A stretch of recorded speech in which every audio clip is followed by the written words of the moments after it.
Bonjour. Bonjour. Merci d'être sur ce plateau de Xerfi Canal. Vous êtes économiste et financier et vous venez de publier Sire, surtout ne faites rien. Vous nous avez assez aidé aux éditions Jean-Cyril Godefroy. On va parler un petit peu de ce livre qui retrace, c'est une série de chroniques qui retrace un petit peu différents points de vue, tous libéraux on va dire. Hein. Sur les 5 dernières années. Voilà, sur les 5 dernières années. Alors vous qui êtes un libéral, Charles Gave, j'ai envie de vous demander, j'aime bien poser cette question aux libéraux, c'est quoi être libre aujourd'hui ? Eh bien écoutez, je vais vous répondre, c'est tout simple. Je vais prendre une définition de Jean-Paul II, Allez-y. si ça vous gêne pas trop. Pas du tout. Jean-Paul II disait être libre, c'est de pouvoir et de vouloir faire ce que l'on doit faire. Donc il y a 3 notions dans la liberté, de pouvoir le faire, c'est-à-dire qu'il n'y ait pas des forces qui vous empêchent de le faire, ce qui vous semble bien. Le vouloir, c'est que vous veuillez ce qui est important. Et le devoir, c'est que vous devez le faire, et donc il faut s'opposer à ceux qui s'opposent à vous. Donc vous avez 3 notions dans la liberté. Par exemple, est-ce que je peux créer une école en France? La réponse est très difficilement. Est-ce que je veux créer une école en France? Certainement, j'aimerais beaucoup en créer. Et d'ailleurs, c'est ce que je fais de plus en plus à l'Institut des libertés, c'est d'aider le domaine de l'éducation.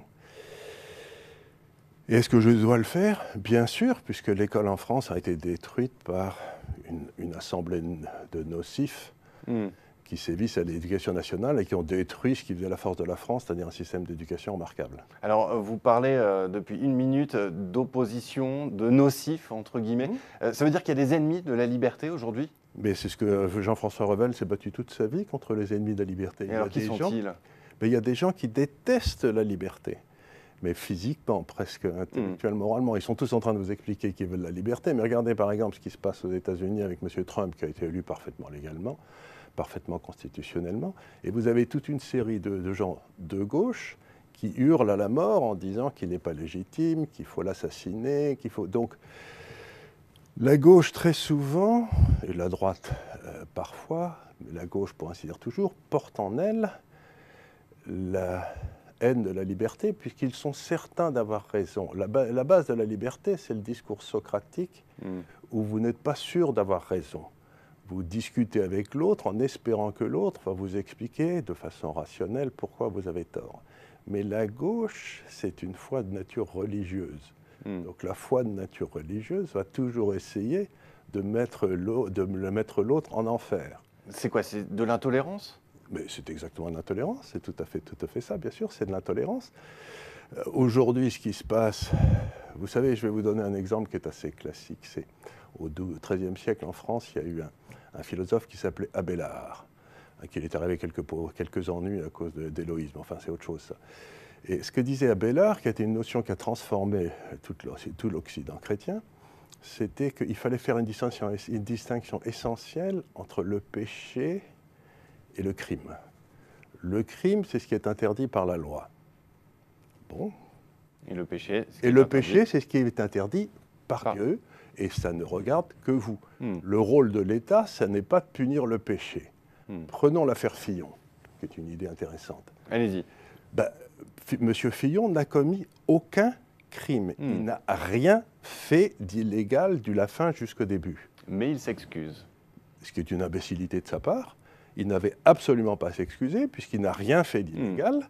Si les gens... Mais par contre, il a fait quelque chose qu'une série de gens, qui le font tous d'ailleurs, M. Bartolone est le premier à embaucher sa femme, en tant que socialiste, ils ont tous des...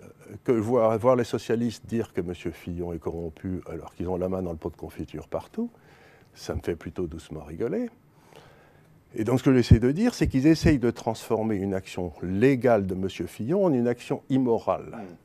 Mais la morale, c'est une affaire individuelle. Je n'ai pas la même morale que M. Hollande, je n'ai pas la même morale que M. Macron, mais j'entendrai que ces gens-là respectent la loi, ce qu'ils ne font pas.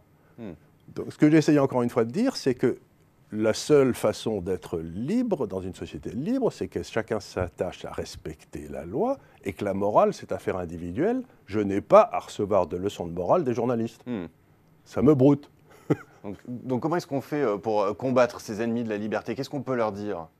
Simplement, il ne faut pas voter pour eux, pour commencer. Oui. Parce que dès qu'un type vous parle de morale, vous vous dites c'est une ordure.